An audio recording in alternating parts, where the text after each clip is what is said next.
RTV app వార్తల్ని క్షణాల్లో చదివే అవకాశం ఉంటుంది. ఒక న్యూస్ పేపర్, ఒక టెలివిజన్ ఛానల్ మీ చేతుల్లో ఎప్పుడూ ఉంటాయి. Welcome to RTV. నేను మీ గయాజ్ని. నెల్లూరు నగరంలో రౌడీ షీటలపై ఉక్కుపాదం మోపాలంటూ జిల్లా ఎస్పీ ఆదేశాలతో నగరంలోని 6 పోలీస్ స్టేషన్లో చాలా సీరియస్గా ముందుకు వెళ్తున్నారు. ఇందులో భాగంగానే వేదాయపాలెం పోలీస్ స్టేషన్ పరిధిలో 3 అంటే ఇప్పుడు ఎవరైతే నెల్లూరు రూరల్ ఎమ్మెల్యే కోటంరెడ్డి శ్రీధర్ రెడ్డి హత్య చేయాలంటూ ఒక కుట్ర పన్నారంటూ ఒక వీడియో బయటకు వచ్చింది. ఆ వీడియోలో మాట్లాడిన జగదీష్ను కూడా వేదాయపాలెం పోలీసులు గత వారం రోజుల కిందట కూడా అరెస్ట్ చేసి అతనితో పాటు మరో 3 జైలుకు పంపడం జరిగింది. అయితే వేదాయపాలెం పోలీస్ స్టేషన్ పరిధిలో రౌడీలపై ఎలాంటి చర్యలు చేపడుతున్నారు అనే విషయాన్ని తెలుసుకునేందుకు సిఐ శ్రీనివాసరావు గారు మనతో ఉన్నారు. ఎంత మాట్లాడారు సార్? నమస్తే సార్. చెప్పండి, మీ లిమిట్స్లో మొత్తం ఎంతమంది రౌడీ షీటర్లు ఉన్నారు? ఈ రౌడీ షీటర్ల మీద ఎలాంటి చర్యలు చేపడుతున్నారు? నమస్కారం అండి. నెల్లూరు టౌన్లో వేదాయపాలెం పోలీస్ స్టేషన్ పరిధిలో సుమారు 159 మంది రౌడీ షీటర్స్ ఉన్నారు. వీళ్ళల్లో యాక్టివ్గా ఉన్న రౌడీ షీటర్స్ ఒక 45 మంది ఉన్నారు. మిగతా రౌడీ షీటర్స్ ఏంటంటే ఏదన్నా తాగినప్పుడు కానీ ఏదైనా సందర్భం వచ్చినప్పుడు యాక్టివ్గా ఉంటారు. రిమైనింగ్ వీళ్ళు కొంచెం ఇన్యాక్టివ్గా ఉంటారు. అయితే ఈ రౌడీ షీటర్స్లో గురించి మా నెల్లూరు జిల్లా ఎస్పీ గారు శ్రీ కృష్ణకాంత్ ఐపీఎస్ గారు మాకు క్లియర్గా మా పోలీస్ స్టేషన్కి వచ్చి క్లియర్గా మాకు ఆదేశాలు ఇవ్వడం జరిగింది.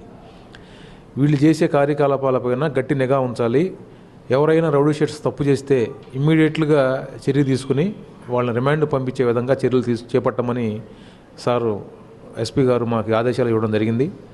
దీనిలో భాగంగా ఒక 3.5 months లోపలే వివిధ కేసుల్లో అంటే పెండింగ్ కేసుల్లోనూ ఇటీవల కొందరు రౌడీ షీటర్స్ ఎక్స్టార్షన్ కేసుల్లో ఇన్వాల్వ్ అవుతున్నారు. ఎక్స్టార్షన్ అంటే ఎవరైనా ఫ్యామిలీ ఏదన్నా వస్తున్నప్పుడు వాళ్ళని అడ్డగించి డబ్బులు లాక్కోవడం, వైన్ షాపుల దగ్గర వైన్ అడిగితే ఇవ్వకపోతే వాళ్ళని కొట్టి వాళ్ళు ఫోన్పే తీసుకోవటం, ఫోన్పే ద్వారా అమౌంట్ తీసుకోవటం, లేదంటే వాళ్ళ జేబుల్లో నుంచి బలవంతంగా వాళ్ళ దగ్గర డబ్బులు లాక్కోవటం, ఇట్లాంటి కేసులు.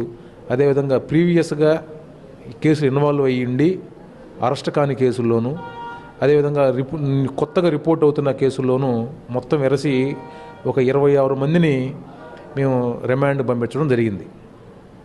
అదేవిధంగా ఒక 2 సంవత్సరాల లోపల 5 అంతకంటే ఎక్కువ కేసుల్లో ఇన్వాల్వ్మెంట్ అయిన రౌడీ షీటర్స్ని ఐడెంటిఫై చేసి వాళ్ళ మీద పీడీ యాక్ట్ ప్రపోజల్స్ కూడా పెట్టి పీడీ యాక్ట్లో ఒక 2 కడవ జైల్లో పంపించడం జరిగింది. ఇంకొక రౌడీ షీటర్ మీద పీడీ యాక్ట్ ప్రపోజల్స్ కూడా ప్రభుత్వానికి పెట్టడం జరిగింది. అది వితిన్ 1 week లోపలనే ఆర్డర్స్ రావచ్చు అనుకుంటున్నాము. అదేవిధంగా కొంతమంది రౌడీ షీటర్సు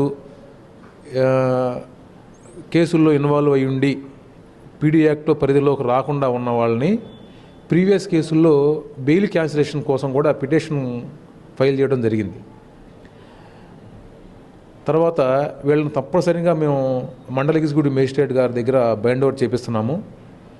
ఈ బైండ్ ఓవర్ చేయించిన తర్వాత ఏదన్నా కేసు ఇన్వాల్వ్మెంట్ అయితే ఈ ఫోర్ఫీచర్ ఆఫ్ బాండ్స్ గురించి కూడా మండల ఎగ్జిక్యూటివ్ మేజిస్ట్రేట్ కోర్టులో మేము పిటిషన్స్ ఫైల్ చేయటం, వాళ్ళని కోర్టు ముందు పొట్టు చేయడం జరుగుతుంది.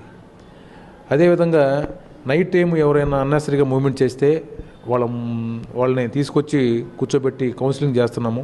వాళ్ళు ఎందుకు తిరుగుతున్నారు అనేది వాళ్ళని క్షుణ్ణంగా పరిశీలించడం జరుగుతుంది. అదేవిధంగా మా స్టేషన్ పరిధిలో యాక్టివ్గా ఉండే రౌడీ షీటర్స్ ఎవరైతే ఉన్నారో వాళ్ళందరినీ అంటే ఒక SHO ఒక్కడే మానిటర్ చేయడం కష్టం అవుద్ది కాబట్టి మా స్టాఫ్ అందరి సహాయంతో కొంతమంది డివైడ్ చేసి కొన్ని రౌడీ షీటర్స్ని అడాప్షన్ ఇచ్చాము కొంతమంది స్టాఫ్కి. అంటే వీళ్ళు రెగ్యులర్గా వాళ్ళని మూమెంట్స్ని వాచ్ చేస్తూ ఉంటారు. వీళ్ళు ఎక్కడ పని చేస్తున్నారు, వీళ్ళు మూమెంట్ ఎవరెవరితో కలిసి మూమెంట్ చేస్తున్నారు, వీళ్ళ లైవ్లీవుడ్ ఏంటి, ఏ టైంలో ఇంటికి వస్తున్నారు, ఏ టైంలో బయట తిరుగుతున్నారు, ఏ టైంలో ఎక్కడెక్కడికి జర్నీ చేస్తున్నారు అనే విషయాన్ని వీళ్ళు డైలీ మానిటర్ చేసి నాకు తెలియపరచమని నేను మా స్టాఫ్ని అట్లా అడాప్షన్ ఇవ్వడం జరిగింది. ఇది 5th టౌన్ పరిధిలో ఒక మంచి ఫలితం ఇస్తుంది. అట్లా అడాప్షన్ చేయటం వల్ల ఒకేసారి అందరూ రౌడీ షీటర్స్ మూమెంట్ని మేము అబ్జర్వ్ చేసే అవకాశం ఉంది. దీనివల్ల గత 3.5 నెలల్లో ఈ మర్డర్ కేసులు అయితేనేమి, అటెంప్ట్ టు మర్డర్ కేసులు అయితేనేమి మా దగ్గర ఏమీ రిపోర్ట్ కాలేదు. చాలా డ్రాస్టిక్గా క్రైమ్ రేట్ తగ్గింది. దీనికి అందరి కారణం వచ్చేసి మా ఎస్పీ గారు శ్రీ కృష్ణకాంత్ ఐపీఎస్ గారు, అదేవిధంగా మా డిఎస్పీ గారు సింధుప్రియ మేడం గారు ఇచ్చిన ఆదేశాలే, మాకు ఇన్స్ట్రక్షన్సే కారణము.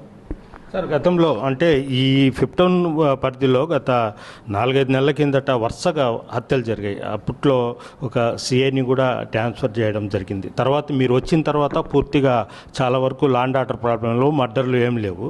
అంటే ఎలాంటి ఫార్ములా అమలు పరుస్తున్నారు? దీంట్లో నుండి జనవరి నుంచి ఏప్రిల్ 15 లోపల దాదాపు వేరియస్ రీజన్స్తో, రకరకాల కారణాల వల్ల ఒక 6 మర్డర్ కేసులు ఈ స్టేషన్ నమోదు చేయడం జరిగింది. దీంట్లో ఒక మర్డర్ కేసులో నమోదైన తర్వాతనే ఇక్కడ నా ముందు పనిచేసిన సిఏ గారు ఆయన్ని ఇక్కడి నుంచి బదిలీ చేయడం కూడా జరిగింది. వచ్చిన తర్వాత ఫీల్డ్ లెవెల్లో వీళ్ళ మూమెంట్స్ని గమనించడం కోసం వాళ్ళ ఏరియాలో విజిట్ చేసి ఫుడ్ పెట్రోలింగ్ అనేది చేయడం జరుగుతూ ఉంది. మా ఎస్పీ గారి ఆదేశాల మేరకు మా స్పెషల్ పార్టీని తీసుకుని ఆ ఏరియాలో ఫుడ్ పెట్రోలింగ్ చేసి స్థానికులతో మాట్లాడి వాళ్ళ గురించి సమాచారం తెలియపరచడం, అదేవిధంగా కొన్ని ఏరియాలో సడన్గా కార్డన్ అండ్ సెర్చ్ కండక్ట్ చేసి వీళ్ళు ఎక్కడ అసలు ఆ ఏరియాలో ఎవరెవరు ఉంటున్నారు, బ్యాడ్ ఎలిమెంట్స్ ఎవరు, తర్వాత వాళ్ళకి సంబంధించిన ధ్రువపత్రాలన్నీ మేము పరిశీలిస్తే దాంట్లో కొంత ప్రజల్లో రకమైన ఒక రకమైన ఫీలింగ్ అనేది వాళ్ళలో వస్తుంది. ఆ రౌడీ షీట్ల గురించి, అదేవిధంగా రిప్ ర్యాపర్స్ గురించి, అక్కడ నిత్యం తాగి ప్రజలను ఇబ్బంది పెట్టే బ్యాడ్ ఫెలోస్ గురించి మాకు సమాచారం ఇస్తున్నారు. వాళ్ళ సమాచారం మేరకు మేము ఆ ఏరియాలో వాళ్ళని పికప్ చేసి తీసుకొచ్చి స్టేషన్లో కూర్చోబెట్టి వాళ్ళు కౌన్సిలింగ్ చేసి వాళ్ళని బైండ్ ఓవర్ చేసి వాళ్ళని కొంచెం వాళ్ళ మూమెంట్స్ని కంట్రోల్ చేయడం జరిగింది. ఇట్లా లాస్ట్ 3.5 నెలల్లో దాదాపు 190 మంది బ్యాడ్ ఫెలోస్ని మేము ఐడెంటిఫై చేసి తీసుకొచ్చి వాళ్ళ కౌన్సిలింగ్ ఇచ్చి వాళ్ళని మండల ఎగ్జిక్యూటివ్ మేజిస్ట్రేట్ గారి ద్వారా బైండ్ ఓవర్ చేయిస్తున్నాం. సార్, అదేవిధంగా ఇటీవల కాలంలో అంటే ఇప్పుడు ఎవరైతే వివాదాస్పదంగా నెల్లూరు రూరల్ ఎమ్మెల్యే కోటమిరెడ్డి శ్రీధర్ రెడ్డిని చంపాలని పథకం ఒక వీడియో వచ్చింది. జగదీష్ని కూడా అరెస్ట్ చేశారు. జగదీష్, భూపతి, ఇంకొక అతను సురేంద్ర ఎవరు ఉన్నారు. వాళ్ళు ఏ కేసులు అరెస్ట్ చేశారు? వాళ్ళని ఏ విధంగా, వాళ్ళ మీద ఏమేమి కేసులు ఉన్నాయి సార్?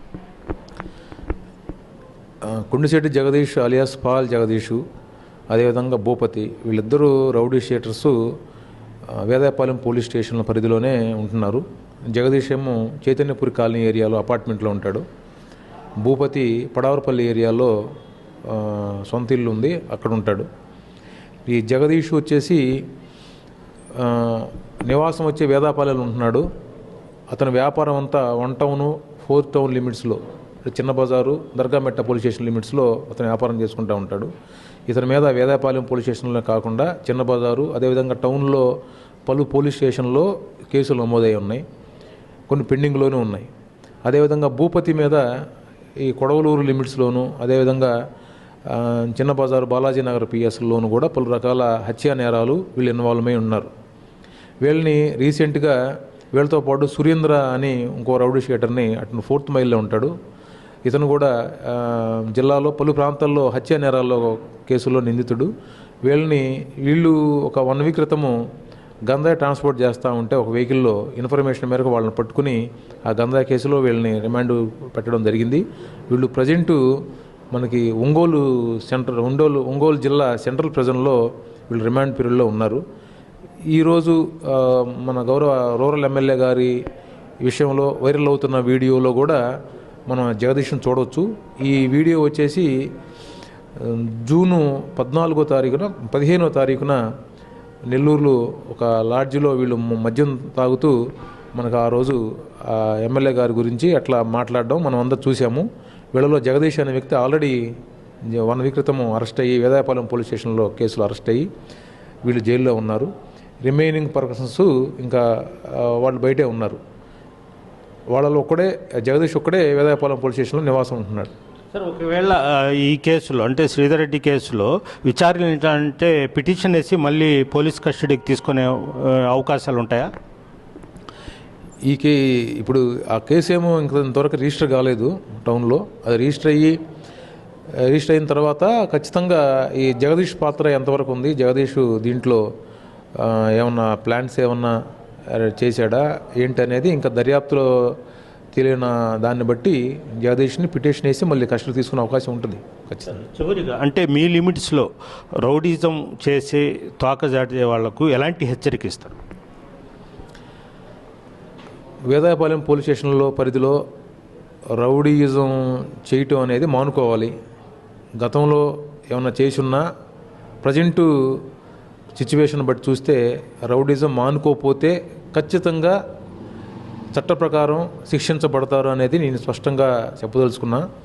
దీంట్లో పీడీ యాక్ట్లో కానీ లేకుంటే ఇది ఏదన్నా ఇతర కేసులు ఇన్వాల్వ్ అయినా ఖచ్చితంగా వాళ్ళని ఇమ్మీడియట్లుగా వాళ్ళ మూమెంట్స్ని బట్టి వాళ్ళ కేసు నేరాన్ని బట్టి నేరాన్ని తీవ్రతను బట్టి ఇమ్మీడియట్గా అరెస్ట్ చేయడం జరుగుతుంది. వాళ్ళు ఏ రకాల ఇల్లీగల్ యాక్టివిటీ చేసినా కూడా ఇమ్మీడియట్గా వాళ్ళ మీద చర్య తీసుకోవడం జరుగుతుంది. ఇప్పటికే మీకు గతంలో చెప్పినట్టుగా 26 మందిని రౌడీ షీటర్స్ని అరెస్ట్ చేసి రిమాండ్ పంపించాము. ఇంకా కొంతమందిని కూడా నిఘా ఉంచాము. మీరు ఈ రౌడీ షీటర్స్ మీద ప్రత్యేకంగా నిఘా ఉంది. ఎవరితో మాట్లాడినా ఎవరితో తిరిగినా ఏ కార్యకలాపాలు చేసినా ఇమ్మీడియట్గా ఇన్ఫర్మేషన్ తీసుకునే విధంగా ఇన్ఫర్మేట్ సిస్టమ్ కూడా ఏర్పాటు చేయడం జరిగింది. ఎటువంటి నేరాలు పాల్పడ్డా ఉపేక్షించేది లేదు. మా ఎస్పీ గారు అదే మా డిఎస్పీ గారు ఆర్డర్స్ మేరకు కఠినంగా వ్యవహరించి వాళ్ళ మీద యాక్షన్ తీసుకుంటాం. Okay, thank you sir. ఇది పరిస్థితి. వేదాయపాలెం పోలీస్ స్టేషన్ పరిధిలోని రౌడీ షీటర్ల మీద నిఘా ఉంచి ఉన్నాము. రౌడీ షీటర్లు ఎవరైతే ఉన్నారో వాళ్ళ భార్య కుటుంబ సభ్యులతో ఆనందంగా బతకండి, కానీ ఎవరైనా తోక జాడిస్తే మాత్రం వాళ్ళ మీద కఠిన చర్యలు తీసుకుంటామని కూడా సిఐ శ్రీనివాసరావు అయితే చెప్తున్నారు. వీడియో ప్రతితో మరిన్ని వీడియోస్ కోసం ఛానల్ ని సబ్స్క్రైబ్ చేయండి. లేటెస్ట్ అప్డేట్స్ కోసం వాట్సాప్ ఛానల్ ని ఫాలో చేయండి. అండ్ లింక్ డిస్క్రిప్షన్ లో ఉంది.